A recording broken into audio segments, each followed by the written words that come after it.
Break time. School में सबसे मजेदार टाइम होता था जब हमारा लंच ब्रेक होता था। हम अपना टिफिन बॉक्स खोलते थे और उसमें से यमी यमी फूड जो हमारी मम्मा पैक करके भेजती थी वो खाते थे। पर कई स्कूलों में तो फूड खुद ही प्रोवाइड किया जाता है। आप में से जो उस बच्चे सरकारी स्कूल में, जो हमारे गवर्नमेंट स्कूल्स होते हैं, वहां गए होंगे, वहां हमें मिलता है ना फूड, वही का बना हुआ, जिसे हम कहते हैं मिड डे मील। हाँ बच्चों, कितना अमेजिंग कॉन्सेप्ट है ना कि हमें घर से टिफिन बॉक्स ले जाने की जरूरत ही नहीं है। हमें जो यमी फूड है ना वो स्कूल ही प्रोवाइड कराएगा और उसमें बहुत सारी चीजें होती हैं। यानी कि ये तो बहुत अमेजिंग चीज लग रही है ना बच्चों। हाँ स्टूडेंट्स, जो गवर्नमेंट स्कूल होते हैं ना वहां पर मिड डे मील की एक स्कीम होती है जिसमें बच्चों को उनको हेल्दी रखने के लिए, न्यूट्रिशियस रखने के लिए फूड प्रोवाइड किया जाता है। अब ऐसा क्यों होता है, गवर्नमेंट ने स्कीम क्यों स्टार्ट की और कैसे ये वर्क करती है, इसको समझना है। वेल दोस्तों, इसमें बहुत मजा आने वाला है क्योंकि हम एक स्कूल से रिलेटेड स्कीम के बारे में बात करने वाले हैं। आपको ही पता चलेगा कि गवर्नमेंट स्कूल में कैसे डिफरेंट स्कीम्स होती हैं और क्या इनके पीछे का रीजन होता है, ऑब्जेक्टिव होता है।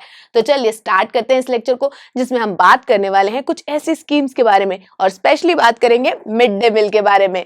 वेल स्टूडेंट्स, हम जानते हैं ना हमारी ये कंट्री कितनी ज्यादा डाइवर्स है। यहाँ पर कितने सारे डिफरेंट रिलीजन, कास्ट, सब लोग रहते हैं, कितने मिलजुल कर रहते हैं। पर अगर एक ग्राउंड रियलिटी की बात करें तो ये भी है कि यहाँ इतनी डाइवर्सिटी होने की वजह से बहुत ज्यादा डिस्क्रिमिनेशन भी है, बहुत ज्यादा भेदभाव भी है और ये एक बहुत बड़ी प्रॉब्लम है। और पता है, जब हमारा कॉन्स्टिट्यूशन लिखा जा रहा था, हमारी गवर्नमेंट बन रही थी, सब कुछ फ्रीडम के बाद चीजें हो रही थी, तो ये एक बहुत बड़ा कंसर्न था, एक बहुत बड़ी चिंता थी कि कैसे सबको इक्वली ट्रीट किया जाए। अब अगर हम अपनी कॉन्स्टिट्यूशन की बात करें, हमारी रूल बुक जिसमें सब लॉ लिखे हुए हैं, उसके अकॉर्डिंग तो सब इक्वल है, सबको इक्वालिटी का राइट है। पर वहीं जब हम आम लोगों की बात करते हैं तो वहां पर डिस्क्रिमिनेशन आ ही जाता है।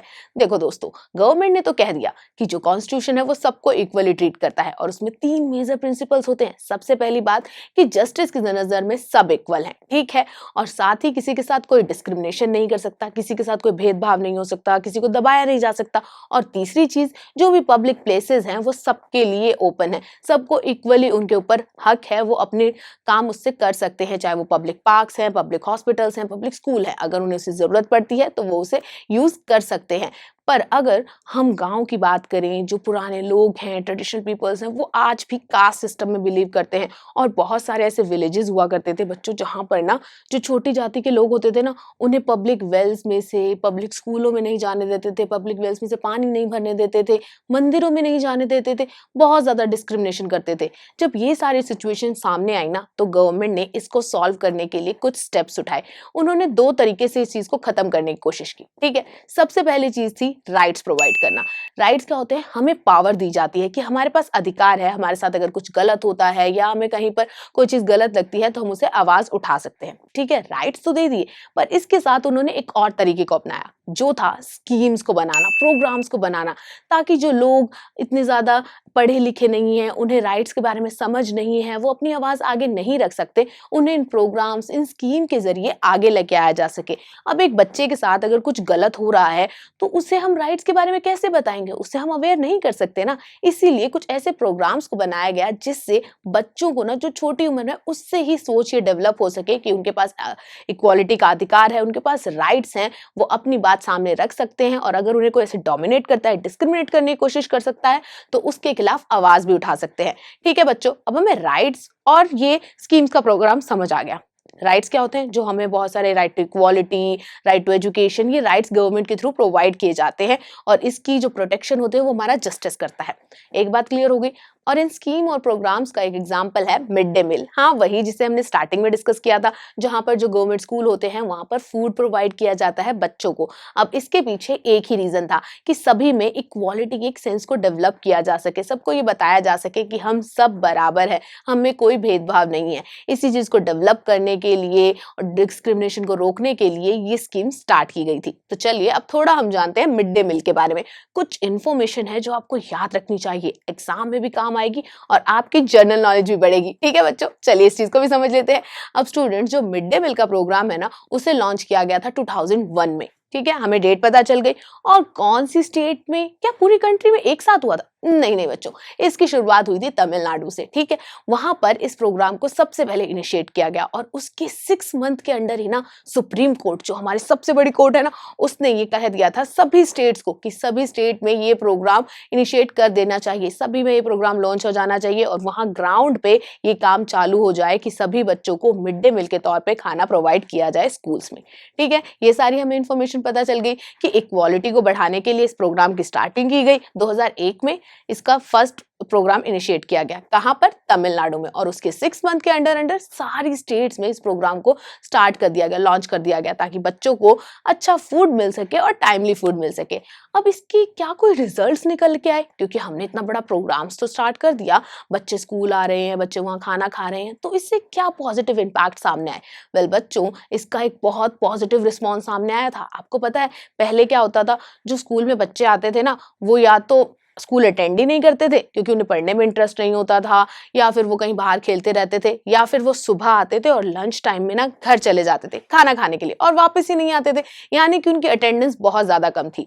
अब मिड डे मील की वजह से जब उन्हें यहीं पर फूड मिल रहा होता था, तो चाहे पढ़ने के लिए ना आए पर खाने के लिए तो बच्चे आ ही जाते थे, इसीलिए अटेंडेंस इंप्रूव हो रही थी। सबसे पहली चीज हमें पता चल गई कि वहां पर बच्चों की अटेंडेंस इंप्रूव हो रही थी। दूसरा, बच्चों को न्यूट्रिशियस फूड मिल रहा था, क्योंकि हम जानते हैं गवर्नमेंट स्कूल में जो बच्चे होते हैं वो किसी अच्छी फैमिली से नहीं होते, ज्यादा रिच फैमिली से नहीं होते, जिसकी वजह से उनका जो फूड होता है वो भी इतना ज्यादा अच्छा नहीं होता, कई बार उन्हें फूड मिलता भी नहीं है प्रॉपरली। अब जब स्कूल में ही उन्हें फूड मिल रहा था तो वो फूड की वजह से ही स्कूल आ जाया करते थे और इसकी वजह से उनकी बॉडी को न्यूट्रिशन भी मिल जाता था, ठीक है। 2 रीजंस तो हमें समझ आ गए, 2 पॉजिटिव इम्पैक्ट हमारे सामने आ चुके हैं। और तीसरी चीज थी बच्चों कि जो उनकी मदर्स थी ना, अब बच्चे घर जाएंगे तो फूड कौन प्रोवाइड कराएगा? उनकी मदर ही आती थी अपना काम छोड़ के, जो कहीं पर काम कर रहे होते थे वो अपना काम बीच में छोड़ कर आते थे और आकर अपने बच्चों को खाना देते थे। अब उन्हें उस चीज की भी टेंशन नहीं होती थी क्योंकि बच्चों को तो फूड उनके स्कूल से ही मिल रहा है, ठीक है स्टूडेंट्स। यहाँ पर हमने 3 मेजर इम्पैक्ट की बात कर ली है। और पता है स्टूडेंट्स, 4th पॉजिटिव इम्पैक्ट क्या था? अब फूड बन रहा है तो उसको बनाने के लिए भी कोई ना कोई चाहिए, तो वहां पर जो विलेज की ही विमेन होती थी ना, उनको एम्प्लॉय किया जाता था, उन्हीं को ये काम दिया जाता था और उसमें कोई डिस्क्रिमिनेशन नहीं होता था, चाहे वो दलित हो या फिर ब्राह्मण हो, क्षत्रिय हो, किसी भी कास्ट से बिलोंग करती हो, उन्हें वो जॉब ऑफर की जाती थी और उन्हें एम्प्लॉय किया जाता था, ठीक है। अब दलित वुमेन जब फूड बना रही थी और बाकी सब बच्चे खा रहे थे, तो इससे क्या होता था, इक्वालिटी की एक सेंस डेवलप हो रही थी कि सभी इक्वल है और इससे डिस्क्रिमिनेशन की भावना भी खत्म होती जा रही थी, ठीक है। इक्वालिटी अवेयर हो गई और दूसरा, जो विमेन थी उनको भी एम्प्लॉयमेंट मिल गई। कितनी सारी चीजें हो गई ना, वाओ, ये तो बहुत मजेदार चीज पता चली। मिड डे मील की वजह से बहुत ज्यादा पॉजिटिव इम्पैक्ट आए थे। और पता है स्टूडेंट्स, जब पेट फुल होगा तो हमारा पढ़ाई में भी मन लगेगा। बिल्कुल सही, हम भी कहते हैं ना कि पहले पेट पूजा कर लेते हैं फिर उसके बाद पढ़ाई करेंगे, और वही वहां हो रहा था। जब उन्हें फूड मिलता था, अच्छा फूड मिलता था, तो वो अच्छी तरीके से पढ़ाई भी करते थे और उनका पढ़ाई में मन भी लगता था। अटेंडेंस इंप्रूव हो गई, बच्चे स्कूल आने लगे, उनको न्यूट्रिशन मिल रहा है, पढ़ाई में अच्छा कर रहे हैं और साथ ही दलित वुमेन के साथ डिस्क्रिमिनेशन भी रुक रहा है। कितनी सारी पॉजिटिव चीजें हुई एक स्कीम की वजह से। और हमारी गवर्नमेंट ने तो ऐसी बहुत सारी स्कीम्स को स्टार्ट किया ताकि जो डिस्क्रिमिनेशन है उसे खत्म किया जा सके। वाह स्टूडेंट्स, इस तरह से हमने स्कीम को तो बहुत अच्छी तरीके से समझ लिया, पर क्या ये जो हम प्रॉब्लम्स डिस्कस कर रहे हैं वो अभी भी खत्म हो पाएंगे? वेल स्टूडेंट्स, हमारी कंट्री बहुत बड़ी कंट्री है जहाँ पर बहुत ज्यादा डाइवर्सिटी है और लोगों की सोच को डेवलप होने में बहुत टाइम लगने वाला है।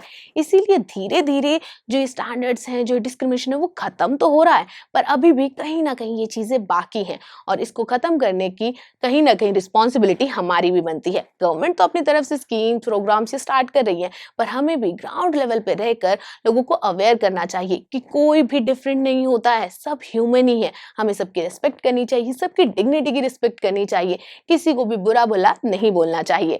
चलिए स्टूडेंट्स, आज हमने जाना बहुत सारी चीजों के बारे में। हमने अपने कॉन्स्टिट्यूशन के कुछ प्रिंसिपल्स को समझा, उसके बाद हमने जाना कि गवर्नमेंट कैसे काम करती है इक्वालिटी को इंक्रीज करने के लिए, और हमने एक स्कीम की बात की जो थी मिड डे मील, कि कैसे स्कूल टाइम में फूड को प्रोवाइड करके कितनी सारी प्रॉब्लम्स को सॉल्व किया जा सकता है और इसके पीछे क्या रीजन था। सारी चीजें हमें समझ आ चुकी हैं।